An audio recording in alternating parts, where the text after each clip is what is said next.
Hello students, welcome you all on CSC subject wise. आज हम डीपीडीए बना रहे हैं। लैंग्वेज एल है हमारी, ए की पावर एन, बी की power 2n such that n is greater than equal to 1। Again हमने ग्रेटर देन इक्वल टू 1 को लिया है, क्योंकि अगर आप जीरो से लेंगे तो डीपीडीए विद एम्प्टी स्टैक नहीं बना सकते। उसके लिए हम DPDA with final state method ही कंस्ट्रक्ट कर सकते हैं, राइट। तो लैंग्वेज है हमारी ए की पावर एन, बी की power 2n where n is greater than equal to 1। अब मुझे ये बताएं कि इस लैंग्वेज में आप कौन कौन सी स्ट्रिंग को एक्सेप्ट कर सकते हैं। ए की पावर 1, बी की पावर 2, या फिर ए की पावर 2, बी की पावर 4, या फिर ए की पावर 3, बी की पावर 6। ऐसा ही चलता रहेगा, राइट। तो अब आप मुझे ये बताएं कि हमारी स्ट्रेटजी क्या रहेगी। सपोज करो हमारे पास एक स्ट्रिंग है A, B B, next B B dollar. तो इस केस में आप क्या करोगे, जैसे ही ए आया स्टैक में आपके पास क्या है, जड नोट। अब जड नोट में जैसे ही ए आया आपने ए को स्टैक में पुश ऑपरेशन परफॉर्म करवा दिया। नेक्स्ट जो ए आया उस टाइम पे टॉप ऑफ द स्टैक क्या होगा, मेरा ए। तो अगेन इस ए को स्टैक में पुश ऑपरेशन परफॉर्म कर दिया। अब आपको क्या करना है, अब मेरे पास 4 बीज हैं। अब आपको क्या करना है, क्योंकि इक्वल टू काउंट करना है आपको।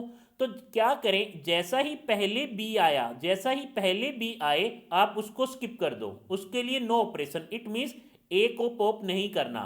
अब सेकंड बी आए तो आपने ए को पॉप कर दिया। नेक्स्ट अगेन थर्ड बी के लिए कुछ नहीं करना, फोर्थ बी के लिए ए को पॉप कर दिया, right. Then dollar on Z naught again pop कर दिया। तो ये लॉजिक है हमारा इस लैंग्वेज को एक्सेप्ट करने के लिए, दैट इज ए की पावर एन, बी की पावर 2n। देखते हैं स्टेट, हम इनिशियल स्टेट हमारी क्यू नोट है। क्यू नोट पे जैसे ही ए आया, ए ऑन जेड नोट, तो आपने स्टैक में ए को पुश ऑपरेशन परफॉर्म करवा दिया, राइट।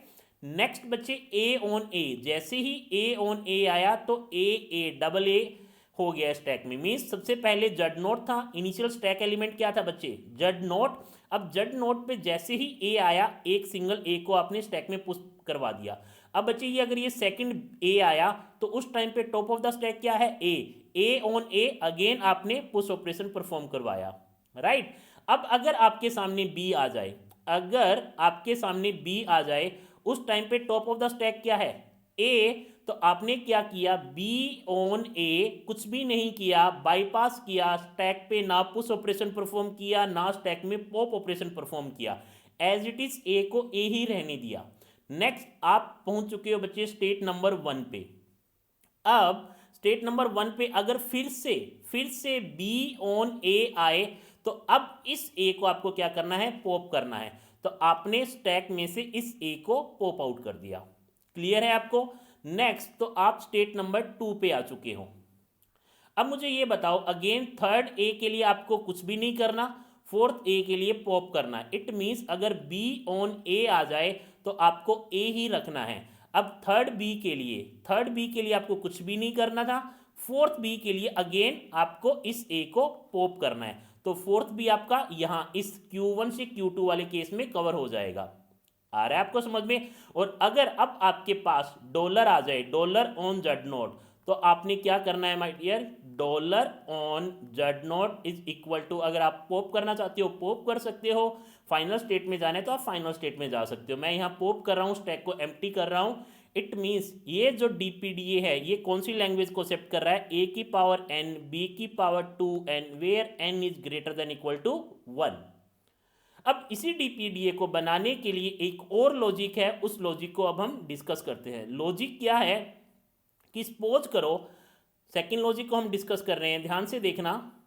सपोज करो हम क्या कर रहे हैं, हमारी मान लो एक स्ट्रिंग है A, B B, B and dollar.